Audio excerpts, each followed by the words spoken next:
오늘부로 계약 종료입니다. 상부 결정 사항이니 이 제기는 의미 없습니다. 1시간 안에 짐을 정리하고 보안카드를 반납하세요. 알겠습니다. 제 물건들 정리할게요. 해고 통보를 받은 여직원의 가슴 한켠이 무너져 내렸습니다. 목구멍까지 치밀어 오르는 뜨거움, 눈앞이 흐려지는 느낌, 손끝이 저리도록 배신감이 밀려왔어요.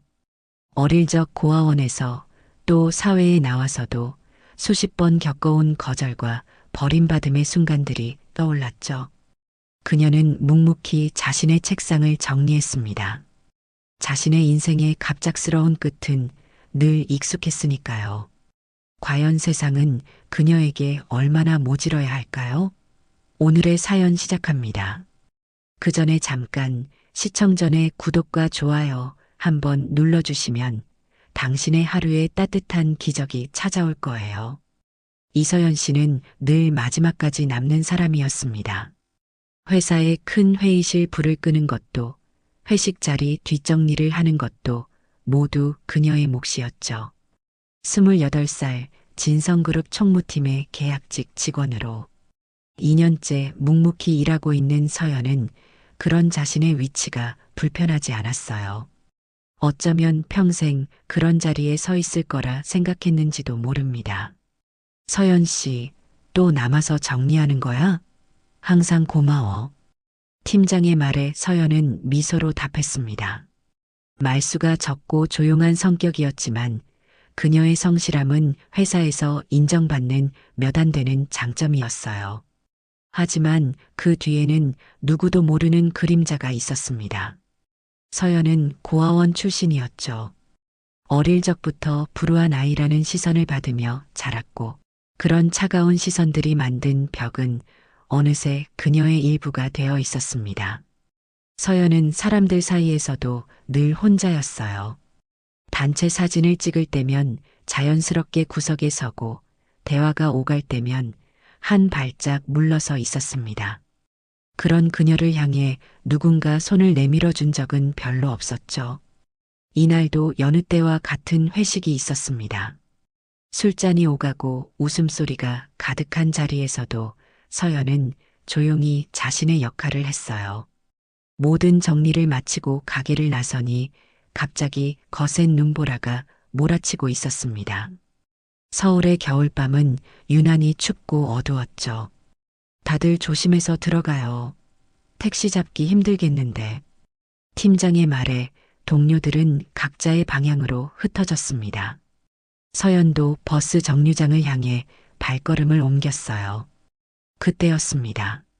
좁은 골목길 모퉁이에서 한 노인이 쓰러지는 장면을 목격한 것은 노인은 낡은 외투 하나만 걸친 채 길바닥에 주저앉아 있었어요. 앞서가던 몇몇 직원들이 그 모습을 보고도 외면한 채 지나쳤습니다. 서연의 동료인 민중과 지영이 노인을 힐끗 보더니 서둘러 발걸음을 옮기는 게 보였죠. 저기 할아버지 쓰러지셨는데. 서연이 작은 목소리로 말했습니다. 민준이 코웃음을 치며 돌아봤어요. 또 노숙자겠지. 저런 사람들 많아. 냄새나고 귀찮게 하니까 그냥 가자. 지영도 고개를 끄덕이며 말했습니다. 맞아. 저런 사람들 도와주려다 오히려 위험해질 수도 있어. 술 취했거나 정신이 온전치 않을 수도 있으니까. 본인이 선택한 실패자 인생이야. 일도 안 하고 술이나 마시다 이 꼴 된 거겠지. 도와봤자 내일도 또 이럴 텐데 뭐. 민준이 서연의 팔을 잡아당기며 냉소적으로 내뱉었습니다. 그 말을 들으며 서연의 마음속에서 무언가 울컥 치밀어 올랐습니다. 어린 시절 자신도 많은 사람들에게 그렇게 외면당했던 기억이 떠올랐어요. 늘 조용하고 수능적이던 서연이지만 이번만큼은 그럴 수 없었습니다. 먼저 가세요. 저는 도와드려야 할 것 같아요. 눈보라를 뚫고 노인에게 다가간 서연은 주머니 속 핫팩을 꺼내 노인의 손에 쥐어주었습니다. 그리고 자신의 외투를 벗어 덮어주고 맨손으로 노인을 부축했죠. 떨리는 노인의 손은 얼음장처럼 차가웠어요. 할아버지, 괜찮으세요? 병원에 모셔다 드릴게요. 노인은 희미한 눈빛으로 서연을 바라봤습니다. 그 눈동자는 깊고 맑았지만 어딘가 슬픔이 서려 있었죠. 노인의 얼굴은 주름으로 가득했고 수염은 하얗게 서리가 내린 것처럼 보였어요. 하지만 그의 옷은 생각보다 깔끔했고 손은 거칠지만 정갈했습니다. 고맙소. 노인의 목소리는 바람에 날려 거의 들리지 않았어요. 서연은 서둘러 택시를 잡았습니다. 택시기사가 노인을 태우길 꺼리는 기색을 보이자 서연은 평소에 없던 단호함으로 말했죠. 이분은 제 할아버지세요. 가까운 병원으로 빨리 가주세요. 택시 안 서연은 노인의 몸을 감싸며 그의 차가운 손을 자신의 두 손으로 꼭 잡았습니다. 서연은 이상하게도 이 낯선 노인에게서 묘한 친밀감을 느꼈어요. 마치 오래전부터 알고 있었던 것 같은 설명할 수 없는 인연의 끈 같은 것이었습니다. 서연이 노인을 데리고 도착한 곳은 근처 종합병원 응급실이었습니다. 유리문이 활짝 열리고 따뜻한 온기가 두 사람을 감쌌죠. 서연은 노인을 부축한 채 접수대로 다가갔어요. 이분이 길에서 쓰러져 계셨어요. 빨리 진찰 좀 부탁드립니다. 간호사는 컴퓨터 화면에서 눈을 떼지 않은 채 무심하게 물었습니다. 환자분 인적사항이랑 보호자 정보 알려주세요. 저 모르겠어요. 제가 길에서 우연히 만났거든요. 그제야 간호사가 고개를 들어 서연과 노인을 번갈아 쳐다봤습니다. 그 시선에는 의심과 귀찮음이 묻어났어요.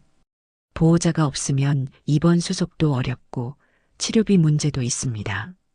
신원 확인이 안 되면 경찰에 신고해야 할 수도 있고요. 서연은 잠시 망설였습니다. 지갑을 열어보니 현금 달랑 3만 원이 전부였어요. 월급날까지 일주일이나 남았는데 이마저도 써버리면 당장 내일 점심값도 없었습니다. 하지만 그 순간 노인의 떨리는 손이 서연의 팔을 꽉 붙잡았습니다. 그 손길에서 간절함이 느껴졌죠. 제가 보호자가 되겠습니다. 우선 진찰부터 해주세요. 서연의 목소리는 평소보다 단단했어요. 간호사는 한숨을 내쉬며 접수를 시작했습니다. 성결제 하셔야 하는데 서연은 망설임 없이 고아원 시절 친구인 미나에게 전화를 걸었습니다. 한밤중이었지만 미나는 곧바로 전화를 받았어요. 미나야, 미안한데 50만 원만 빌려줄 수 있어? 내일 월급 받으면 바로 갚을게. 서연은 상황을 간략히 설명했고 미나는 곧바로 돈을 보내주었습니다. 노인이 저체온증과 탈수 증세로 입원해야 한다는 의사의 말에 서연은 미나에게 받은 돈으로 입원비를 해결했죠. 이름도 모르는 노인을 위해 그렇게까지 할 필요 있었어? 그냥 119 불러서 맡기면 됐잖아. 다음 날 아침 전화기 너머로 미나가 물었습니다. 서연은 복도 의자에 앉아 깊은 한숨을 내쉬었어요. 우리가 이런 상황을 잘 알잖아. 미나야. 그 차가운 시선, 무관심한 태도. 내가 어떻게 이 할아버지를 그냥 외면할 수 있겠어? 나도 한때 그런 시선을 받으며 자랐는데. 미나는 잠시 침묵했다가 부드럽게 말했어요. 맞아. 넌 항상 그랬지. 남들이 외면하는 것에 손 내미는 사람. 서연은 응급실 의자에서 밤을 새웠어요. 간호사들이 오가는 소리, 멀리서 들려오는 의료기기 알람 소리, 그리고 노인의 고르지 않은 숨소리만이 그녀의 밤을 채웠습니다.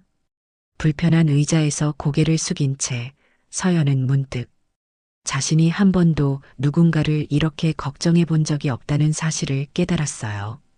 고아였던 나는 한 번도 누군가의 걱정 속에 있었던 적이 없었다. 그런데 난 왜 이 낯선 노인이 걱정되는 걸까? 새벽녘 노인이 깨어났습니다. 희미한 형광등 불빛 아래 노인은 자신을 지키고 있는 서연을 발견했죠. 그는 어젯밤보다 맑은 눈으로 서연을 바라봤어요. 어떻게 여기까지 제가 데려왔어요. 괜찮으세요, 할아버지? 노인은 천천히 고개를 끄덕였습니다. 당신 이름이 이서연이에요. 저는 그냥 지나가는 사람이었을 뿐인데요. 노인의 눈에 잠시 놀란 기색이 스쳐 지나갔어요. 하지만 서연은 그것을 알아채지 못했습니다. 노인은 이내 지친 듯 눈을 감았죠. 내 이름은 장석진이요. 이름을 남긴 채 노인은 다시 잠들었습니다. 서연은 그 이름을 마음에 새기며 노인의 손을 가만히 잡았어요. 누군가를 이렇게 돌본다는 것이 어떤 의미인지 그녀는 처음으로 느끼고 있었습니다. 아침이 밝았을 때 서연은 상태가 호전된 노인에게 자신이 회사에 가야 한다고 말했어요. 퇴원하시면 연락 주세요. 제 번호 남겨둘게요. 노인은 무언가 말하려는 듯 했지만 서연은 시간에 쫓겨 병실을 나섰습니다. 평소보다 피곤한 몸으로 출근한 서연을 기다리고 있는 것은 예상치 못한 소식이었죠. 팀장은 감정 없는 표정으로 서연을 사무실 구석으로 불렀어요. 서연 씨, 오늘부로 계약 종료입니다. 상부 결정 사항이니 이의 제기는 의미 없습니다. 1시간 안에 짐을 정리하고 보안카드를 반납하세요. 순간 서연의 가슴 한켠이 무너져 내렸습니다. 목구멍까지 치밀어 오르는 뜨거움, 눈앞이 흐려지는 느낌, 손끝이 저리도록 배신감이 밀려왔어요. 하지만 서연의 얼굴은 이내 굳어졌습니다. 어릴 적 고아원에서 또 사회에 나와서도 수십 번 겪어온 거절과 버림받음의 순간들이 떠올랐죠. 또 이런 거야. 늘 그래왔듯이 그녀의 내면에서는 분노와 슬픔, 체념과 낙담이 소용돌이쳤지만 겉으로는 단지 차분한 호흡만이 새어나왔습니다. 서연은 오랜 시간 자신의 감정을 감추는 법을 익혔어요. 상처받지 않기 위한 그녀만의 방어기제였지요. 팀장의 눈을 똑바로 바라보며 서연은 자신의 모든 감정을 깊은 호수 밑바닥으로 가라앉혔습니다. 알겠습니다. 제 물건들 정리할게요. 서연은 묵묵히 자신의 책상을 정리했습니다. 작은 컵, 몇 권의 책, 작은 가습기. 자신의 흔적을 모두 지우는 일은 그리 오래 걸리지 않았어요. 자신의 인생의 갑작스러운 끝은 늘 익숙했으니까요. 서연은 웃지도 울지도 않았습니다. 동료들의 어색한 인사를 받으며 담담하게 회사를 나섰어요. 눈보라는 그쳤지만 세상은 여전히 차가웠습니다. 하지만 서연의 마음 한구석에는 이상하게도 따뜻함이 남아 있었어요. 그것은 어젯밤 낯선 노인의 손을 잡았던 기억 때문이었을까요? 처음부터 오래 머물 자리는 아니었어. 사람들은 나를 기억하지 않을 테니까. 서연은 마지막으로 자신의 책상을 돌아보며 중얼거렸습니다. 하지만 그녀는 알지 못했어요. 자신이 어젯밤에 도와준 그 노인이 앞으로 그녀의 인생을 완전히 바꿔놓을 사람이라는 것을 말입니다. 일주일이 지났습니다. 서연은 새로운 일자리를 구하는 것보다 먼저 그날 만났던 노인을 다시 찾아갔어요. 하지만 병원에서는 노인이 이미 퇴원했다는 소식만 전해 들었습니다. 간호사는 누군가가 노인을 모시러 왔다고 했지만 자세한 정보는 알려주지 않았어요. 연락처라도 남겨두셨다면 좋았을 텐데요. 서연은 병원을 나서며 한숨을 내쉬었습니다. 그날 밤 이후로 서연의 마음 한구석에는 이상한 빈자리가 생겼어요. 마치 오랫동안 알아왔던 사람을 잃어버린 것 같은 기분이었죠. 이런 감정이 낯설었습니다. 그렇게 며칠이 더 흘렀어요. 서연은 고아원을 찾아갔습니다. 그녀가 자랐던 희망의 집은 작지만 따뜻한 곳이었죠. 서연은 월급날마다 조금씩 모아둔 돈으로 과자와 장난감을 사들고 방문했어요. 아이들이 자신처럼 외로움을 느끼지 않았으면 하는 마음에서였습니다. 서연아, 오랜만이구나. 요즘은 어떻게 지내? 원장 선생님의 물음에 서연은 작게 웃으며 대답했어요. 회사 그만두고 새 일자리 알아보는 중이에요. 그랬구나. 넌 항상 꿋꿋하게 이겨내더라. 원장 선생님은 서연의 어깨를 토닥여 주었습니다. 너 같은 아이가 더 행복했으면 좋겠는데. 아이들과 놀아주고 저녁까지 함께한 서연은 고아원을 나서며 문득 하늘을 올려다보았어요. 겨울의 마지막 별들이 차갑게 빛나고 있었습니다. 그때였어요. 검은 세단 한 대가 고아원 앞에 멈춰 서는 것이. 창문이 내려가고 중년의 남성이 서연을 바라보았습니다. 그는 자신을 장 회장의 비서 김정우라고 소개하며 회장님이 눈보라, 속 은인을 만나고 싶어 한다고 전했어요. 서연은 그 말을 듣고 당황했습니다. 비서는 진성그룹 회장님이 지난주 눈보라 속에서 도움을 받은 은인을 찾고 있다고 설명했죠.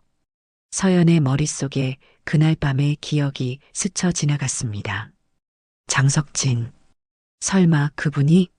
망설임 끝에 서연은 차에 올랐어요. 도심을 벗어나 한적한 주택가로 들어서자 웅장한 대저택이 모습을 드러냈습니다. 서연은 차 창문 너머로 보이는 풍경에 입을 다물지 못했어요. 그날 밤 만났던 노인이 이런 곳에 산다니 도저히 믿기지 않았습니다. 비서의 안내를 받아 거실로 들어서자 넓은 공간 가운데 한 노인이 앉아 있었어요. 그날 밤 병원에서 만났던 바로 그 노인, 장석진이었습니다. 하지만 초라했던 모습과는 달리 지금의 그는 위험이 느껴지는 정장 차림이었어요. 드디어 만나는군. 이서연 양. 장 회장의 목소리는 그날 밤보다 훨씬 또렷했습니다. 서연은 혼란스러운 눈빛으로 노인을 바라봤어요. 할아버지. 아니, 회장님이 그날 밤에. 장 회장은 고개를 끄덕였습니다. 그날 밤 눈보라 속에서 나를 구해준 은인이 바로 자네였구먼. 서연은 자리에 앉으라는 권유를 받고 조심스럽게 소파에 몸을 맡겼어요. 비서가 따뜻한 차를 내오자 장 회장은 이야기를 시작했습니다. 내가 그날 밤 그런 모습으로 거리를 걷고 있었던 이유가 궁금하겠지? 서연은 고개를 끄덕였어요. 그날은 내 아내의 기일이었네. 34살에 만나 60년을 함께했던 사람이지. 장 회장의 눈에는 그리움이 깃들었습니다. 그는 천천히 이야기를 이어갔어요. 우리가 처음 만났던 그 골목을 찾아갔던 거라네. 내가 가난한 대학생이었을 때 그녀에게 처음으로 떡볶이를 사주었던 그 자리. 해마다 그날이면 혼자 찾아가 걷곤 했지. 서연은 그제야 이해했습니다. 왜 그날 밤 노인이 초라한 옷차림으로 그 좁은 골목에 있었는지. 그것은 사랑하는 사람을 향한 그리움의 순례였던 거예요. 근데 갑자기 눈보라가 심해졌고 내 나이 많은 몸이 버티지 못했네. 쓰러졌을 때 모두가 나를 지나쳤지만 자네만은 달랐어. 장 회장은 서연의 눈을 똑바로 바라보며 말했습니다. 다들 나를 노숙자라며 외면했지만 자네 혼자만이 그저 도움이 필요한 평범한 노인으로 바라봐 주었지. 그 따뜻한 시선이 내 마음을 어루만졌다네. 서연은 말문이 막혔어요. 어떻게 대답해야 할지 몰랐죠. 장 회장은 이내 진성그룹에서 서연이 해고된 사실도 알고 있다고 털어놓았습니다. 병원에서 깨어난 후 서연의 이름을 알게 되어 조사를 했다는 것이었죠. 서연은 놀란 눈빛을 감추지 못했어요. 장 회장은 그녀의 반응에 미소를 지으며 서연이 항상 묵묵히 자신의 일을 해왔고 남들이 꺼리는 일도 마다하지 않았다는 것을 알게 되었다고 말했습니다. 그런 성실한 직원이 갑자기 해고된 것이 이상해 더 알아보았다는 것이었죠. 장 회장은 한숨과 함께 진실을 털어놓았습니다. 알고 보니 회사 임원의 아들이 서연에게 부적절한 관심을 보였고 서연이 이를 거절하자 해고를 지시했다는 충격적인 사실이었어요. 서연의 표정이 굳어졌습니다. 그녀는 그런 사실조차 몰랐어요. 단지 묵묵히 받아들였을 뿐이었죠. 장 회장은 단호한 목소리로 이제 모든 것이 정리되었으며 그 임원은 더 이상 진성그룹에 없다고 덧붙였습니다. 방 안에 침묵이 내려앉았어요. 서연은 무릎 위에 놓인 자신의 손을 물끄러미 바라보았습니다. 갑작스러운 상황에 어떻게 반응해야 할지 혼란스러웠죠. 이서연 양. 장 회장이 다시 입을 열었습니다. 내게는 자식이 없다네. 오랫동안 가족이라고 부를 수 있는 사람이 없었어. 하지만 그날 밤 자네가 내게 보여준 따뜻함은 내가 오래전에 잊고 있었던 것을 떠올리게 했지. 장 회장의 눈가가 붉어졌어요. 그는 흔들리는 목소리로 계속했습니다. 모든 걸 이룬 나는 정작 돌아갈 가족이 없었네. 그런데 자네는 이름도 모르는 나를 끌어안아 주었지. 서연의 눈시울도 뜨거워졌습니다. 장 회장의 말에 담긴 외로움이 고스란히 전해져 왔어요. 그것은 서연 자신도 평생 안고 살았던 감정이었으니까요. 직원이 아니라 내 가족이 되어주면 어떻겠나? 장 회장의 말에 서연은 귀를 의심했습니다. 넓은 거실에 흐르던 정적이 깨지고 시간이 멈춘 것 같았어요. 서연은 자신이 제대로 들은 것인지 확신할 수 없었습니다. 그저 입술만 달싹일 뿐 어떤 말도 나오지 않았죠. 그녀의 눈동자가 불안하게 흔들렸고 손끝은 미세하게 떨리기 시작했어요. 장 회장은 따뜻한 미소로 고개를 끄덕였어요. 그의 주름진 얼굴에는 기대와 설렘 그리고 약간의 두려움이 엿보였습니다. 평생을 정상에서 결정을 내려온 사람의 눈빛이 어린아이처럼 간절해졌죠. 그는 천천히 서연을 향해 한 걸음 다가섰고 그의 목소리에는 숨길 수 없는 떨림이 묻어났습니다. 서연은 어쩔 줄 몰라 하며 자리에서 일어났습니다. 창밖으로 눈이 다시 내리기 시작했어요. 마치 그날 밤처럼 세상은 하얗게 변해가고 있었습니다.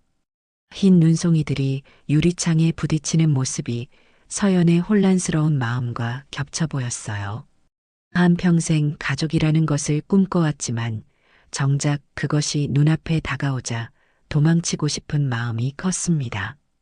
장 회장은 천천히 일어나 서연에게 다가왔습니다. 그의 걸음걸이는 불안정했지만 눈빛만은 또렷했어요. 그는 서연의 떨리는 어깨에 조심스럽게 손을 얹었고 그 순간 서연은 이상하게도 안정감을 느꼈습니다. 마치 오래전부터 기다려왔던 아버지의 손길 같았어요. 며칠 후 서연은 고아원 원장 선생님을 찾아갔습니다. 아이들이 낮잠을 자는 시간, 조용한 사무실에서 두 사람은 마주 앉았어요. 창밖으로는 따스한 햇살이 비치고 있었고 멀리서 아이들의 자는 숨소리가 희미하게 들렸습니다. 서연은 컵에 담긴 따뜻한 차를 바라보며 복잡한 심정을 털어놓았어요. 가족은 피가 아니라 마음으로 맺는 거란다. 원장 선생님의 말에 서연의 눈시울이 붉어졌습니다. 어린 시절부터 그녀에게 가족의 의미를 가르쳐준 분이었기에 그 말은 더욱 깊이 와닿았어요. 원장 선생님은 서연의 손을 꼭 잡아주었고 그 온기가 서연의 마음속 얼음을 서서히 녹이는 듯 했습니다. 그날 밤 서연은 오랜만에 일기를 썼습니다. 고아원 시절부터 써오던 오래된 일기장에 그녀는 자신의 마음을 정리했어요. 낡은 표지의 일기장은 그녀 인생의 모든 고독과 아픔, 그리고 작은 기쁨들을 담고 있었죠. 펜을 쥔 그녀의 손은 미세하게 떨렸지만 마음만은 점점 단단해지고 있었습니다. 법적 절차는 생각보다 빠르게 진행되었어요. 입양 동의서에 서명하는 순간 서연의 손은 떨렸습니다. 이서연에서 장서연으로 개명하는 서류를 작성하며 그녀는 자신의 인생이 완전히 새로운 방향으로 나아가고 있음을 실감했죠. 새로운 이름을 받아든 그 순간 서연은 묘한 해방감과 동시에 무거운 책임감을 느꼈어요. 진성그룹 본사에서는 공식 발표가 있었습니다. 넓은 대강당에 모인 임직원들 앞에서 서연은 긴장된 표정으로 서 있었어요. 수백 쌍의 눈이 그녀를 향해 있었고 그 중에는 예전에 그녀를 무시했던 사람들도 있었습니다. 하지만 서연의 표정은 담담했어요. 이제는 그런 시선에 흔들리지 않을 만큼 강해졌으니까요. 처음으로 누군가의 딸이라는 말을 들었다. 나도 이제 누군가의 가족이다. 서연은 마음속으로 중얼거렸습니다. 그것은 기쁨이자 새로운 시작이었어요. 사회공헌 이사라는 직책은 서연에게 딱 맞는 옷이었습니다. 그녀는 고아원 지원 프로그램, 노숙자 재활센터, 어르신 복지시설 등 소외된 이들을 위한 프로젝트를 하나씩 시작했어요. 자신이 걸어온 길을 아는 그녀였기에 어떤 도움이 진심으로 필요한지 누구보다 잘 알았죠. 봄이 깊어가는 어느 날 서연은 장 회장과 함께 정원을 거닐었습니다. 연두빛 새잎들이 돋아나는 나무들 사이로 두 사람은 천천히 걸음을 옮겼어요. 장 회장은 서연에게 자신의 아내 이야기를 들려주었고 서연은 그의 말 한마디 한마디를 마음속 깊이 새겼습니다. 그것은 단순한 이야기가 아닌 그녀의 새로운 가족 역사를 배우는 시간이었으니까요. 장서연이 된 지 석 달 서연의 일상은 완전히 달라졌습니다. 넓은 저택의 한 구석에 그녀만의 공간이 생겼고 매일 아침 정갈한 식사가 차려졌어요. 하지만 서연에게 가장 큰 변화는 물질적인 것이 아니었습니다.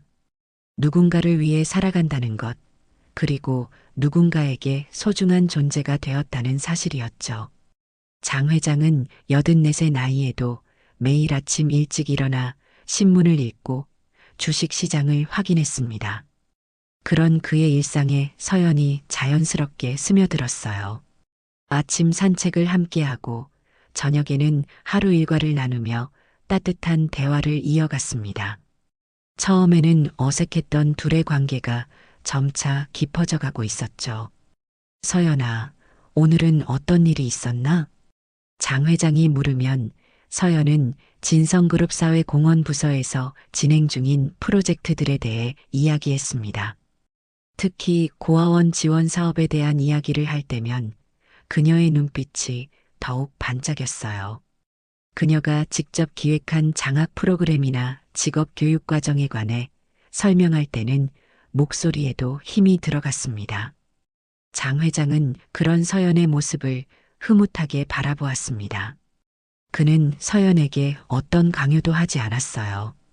회사 경영에 관여하라는 말도 상속에 대한 이야기도 일절 꺼내지 않았죠.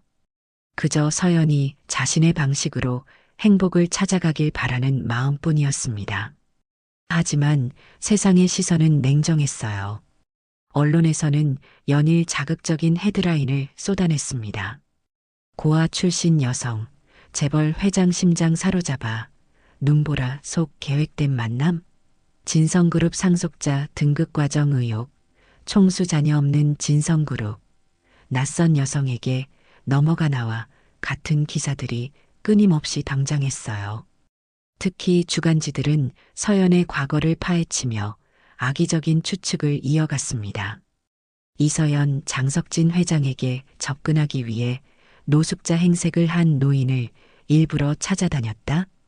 진성그룹 내부자 증언 그녀는 회장 일정을 미리 알고 있었다와 같은 음모론이 난무했죠. 서연의 고아원 시절 사진이 무단으로 공개되고 심지어 그녀와 장 회장의 첫 만남에 대한 억측까지 난무했습니다. 모 방송사는 내부 고발 이서연의 계획적인 상속자 되기 프로젝트라는 제목의 특집 다큐멘터리까지 방영했어요. 별다른 증거도 없이 그녀를 백조원대 재벌의 천재적 사냥꾼으로 묘사했습니다. 서연은 그런 기사들을 보며 가슴이 아팠지만 겉으로는 담담함을 유지했습니다. 그녀에게 중요한 것은 오직 장 회장과의 관계였으니까요. 물질적인 것보다 그 어떤 것보다 소중한 진짜 가족이었죠. 서연은 기자들의 질문에 일절 답하지 않았고 사회적 시선에 흔들리지 않으려 노력했습니다. 그녀가 할 수 있는 최선은 자신의 진심을 행동으로 보여주는 것뿐이었어요. 어느 날 장 회장의 건강이 갑자기 악화되었습니다. 심장에 문제가 생겨 긴급하게 입원하게 된 것이었죠. 병원 침대에 누운 장 회장은 평소보다 훨씬 작고 연약해 보였어요. 흰 병원 가운을 입은 그의 모습은 서연이 처음 만났을 때의 모습을 떠올리게 했습니다. 서연은 그의 곁을 한시도 떠나지 않고 지켰습니다. 간호사들이 교대할 때마다 서연은 여전히 같은 자리에 앉아 있었고 의사의 회진 시간이면 꼼꼼하게 메모를 해가며 장 회장의 상태를 확인했어요. 병원 로비에서는 기자들이 서성이며 장 회장의 상태와 서연의 동향을 취재하려 했습니다. 심지어 몇몇 주간지는 위독한 회장님, 젊은 양녀는 유원장만 기다리나? 라는 잔인한 제목의 기사를 게재하기도 했어요. 하지만 서연은 이런 억측에 전혀 개의치 않았습니다. 그녀의 온 신경은 오직 장 회장의 건강에만 집중되어 있었으니까요. 그래, 내 딸이지. 혈연보다 더 진한 인연으로 맺어진 내 딸이야. 서연의 눈가가 붉어졌습니다. 그것은 처음으로 다른 사람들 앞에서 장 회장이 그녀를 딸이라고 인정한 순간이었어요. 그녀의 가슴은 따뜻함으로 가득 찼습니다. 간호사는 미소를 지으며 고개를 끄덕였고 복도에서 기다리던 비서들도 이 광경을 지켜보고 있었습니다. 서연은 생각했어요. 진정한 가족이란 서로를 지켜주는 사람들이 아닐까? 병원에 입원한 지 2주째 장 회장의 상태는 점차 안정을 찾아갔어요. 의사들도 놀라는 회복세였습니다. 매일 잠깐씩 복도를 걸을 수 있게 되었고 식욕도 점차 돌아왔죠. 서연은 장 회장이 좋아하는 음식을 집에서 직접 준비해 가져왔습니다. 병원 음식에 식상해하던 장 회장의 얼굴에 웃음꽃이 피었어요. 퇴원 후 장 회장은 서연과 함께 바닷가로 휴양을 떠났습니다. 찬란한 햇살 아래 두 사람은 모래사장을 천천히 걸었어요. 파도 소리를 배경으로 장 회장은 오랜 인생의 이야기를 들려주었습니다. 첫 사업을 시작했던 어려웠던 시절, 크고 작은 위기를 넘기며 회사를 키워온 과정, 그리고 성공 속에서도 느꼈던 외로움까지. 그것은 단순한 이야기가 아닌 서연에게 자신의 인생을 물려주는 시간이었습니다. 하지만 늦지 않았어. 서연이와 함께라면 남은 시간이 아무리 짧더라도 의미 있게 보낼 수 있을 테니. 장 회장의 목소리에는 확신이 담겨 있었습니다. 그것은 단순한 위로가 아닌 진심이었어요. 서연은 그제야 깨달았습니다. 그들의 만남은 우연이 아니었다고. 외롭던 두 영혼이 서로를 치유하기 위해 맺어진 특별한 인연이었던 거예요. 바다를 배경으로 서연과 장 회장은 나란히 서서 지평선을 바라보았습니다. 그들 앞에 펼쳐진 것은 끝없이 넓은 바다, 그리고 무한한 가능성의 미래였습니다. 서연은 생각했어요. 고아였던 자신이 이제는 누군가의 딸이 되어 이렇게 당당히 세상을 마주하고 있다는 사실이 믿기지 않았습니다. 아버지, 정말 감사해요. 제게 가족이라는 선물을 주셔서. 서연의 진심 어린 말에 장 회장은 고개를 저었습니다. 그의 눈가에는 희미한 눈물이 맺혔지만 입가에는 따뜻한 미소가 번졌습니다. 때로는 말보다 침묵이 더 많은 것을 담아낼 수 있다는 것을 그들은 이미 알고 있었으니까요. 가을이 깊어가고 있었습니다.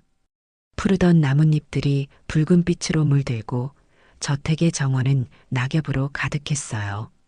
서연은 매일 아침 정원을 거닐며 이 계절의 변화를 온몸으로 느꼈습니다. 그녀의 인생도 계절처럼 변해가고 있었죠. 이사님, 오늘 오후에 중요한 미팅이 있습니다.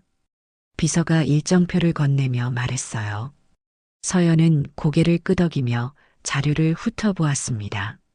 사회공헌 이사로서 그녀의 하루는 바쁘게 돌아갔어요. 특히 최근에는 제2의 희망의 집 프로젝트에 모든 열정을 쏟고 있었습니다. 서연이 직접 기획한 이 프로젝트는 보호 종료 청소년들을 위한 자립 지원 시설이었어요. 18살이 되면 고아원을 떠나야 하는 아이들에게 교육과 취업, 그리고 안정적인 주거 환경을 제공하는 것이 목표였습니다. 그녀 자신이 그 길을 걸어왔기에 누구보다 그들의 아픔과 필요를 잘 알고 있었죠. 한편 장 회장의 건강은 요양과 치료를 병행하며 조금씩 호전되고 있었습니다. 지난번 입원 이후 처방된 새로운 치료법이 효과를 보이기 시작한 것이었죠. 의사들조차 놀라워하는 회복세였어요. 서연은 매일 아침 저녁으로 장 회장의 약을 챙기고 식이요법을 철저히 지키도록 도왔습니다. 서연아, 내 덕분에 이 늙은이가 다시 기력을 찾는구먼. 장 회장은 식사를 마치며 웃음 지었어요. 이제는 아침 산책도 혼자 할 수 있을 것 같아. 서연은 그런 장 회장의 모습에 안도했습니다. 병상에 누워있던 그가 이제는 매일 조금씩 걸음수를 늘려가며 회복하는 모습이 감격스러웠어요. 특히 의사가 회장님의 의지력과 간병인의 정성이 만들어낸 기적이라고 말했을 때는 서연의 눈시울이 뜨거워졌습니다. 아버지, 절대 포기하면 안 돼요. 제가 또 혼자 남는 건 너무 무서우니까요. 어느 날 밤 장 회장의 상태가 잠시 악화되었을 때 서연이 흐느끼며 한 말이었어요. 그 말을 들은 장 회장은 서연의 손을 꼭 잡았습니다. 걱정 말거라. 내가 혼자 남지 않도록 내가 좀 더 버텨보마. 아직 자네에게 보여줄 것이 많으니까. 그 말 이후로 장 회장은 더욱 치료에 적극적으로 임했습니다. 의사가 권한 재활 운동도 빠짐없이 했고 식이요법도 철저히 지켰어요. 서연은 장 회장의 회복을 돕기 위해 전통 한방의학부터 최신 건강 트렌드까지 모든 정보를 수집했습니다. 두 사람은 함께 웃으며 건강식을 만들고 가벼운 요가도 배우기 시작했어요. 서연아, 내 서랍 3번째 칸을 열어보렴. 어느 아침 장 회장이 서연을 서재로 불러 말했어요. 서연이 서랍을 열자 오래된 편지 한 통이 보였습니다. 노란빛으로 바랜 편지지, 그리고 가늘고 정갈한 필체가 눈에 들어왔어요. 이건 어머님의 편지인가요? 장 회장은 고개를 끄덕였습니다. 내 아내가 세상을 떠나기 전 마지막으로 남긴 글이네. 자네에게 보여주고 싶었어. 서연은 조심스럽게 편지를 펼쳤습니다. 편지에는 장 회장에 대한 깊은 사랑과 함께하지 못한 시간에 대한 아쉬움이 담겨 있었어요. 그리고 마지막 문장이 서연의 마음을 울렸습니다. 당신이 혼자 남겨질까봐 가장 두렵습니다. 하지만 언젠가는 당신도 진정한 가족을 만나게 될 거라고 믿어요. 서연의 눈에서 눈물이 흘러내렸습니다. 마치 수십 년 전에 그 여인이 자신을 예견이라도 한 것 같은 기분이 들었어요. 장 회장은 서연의 손을 부드럽게 잡았습니다. 이제 나는 혼자가 아니야. 그리고 자네도 더 이상 혼자가 아니네. 우리가 서로에게 가족이 되었으니. 그 말에 서연은 고개를 끄덕였습니다. 이제 그녀의 삶에는 확고한 방향이 생겼어요.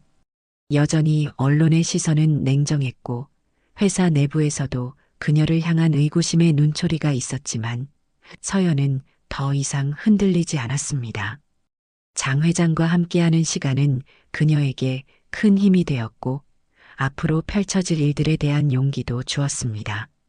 장 회장의 건강이 점차 호전되며 두 사람은 함께 기업의 미래에 대해 이야기하기 시작했습니다. 봄이 오면 새로운 시작을 할 준비가 되어 있었어요.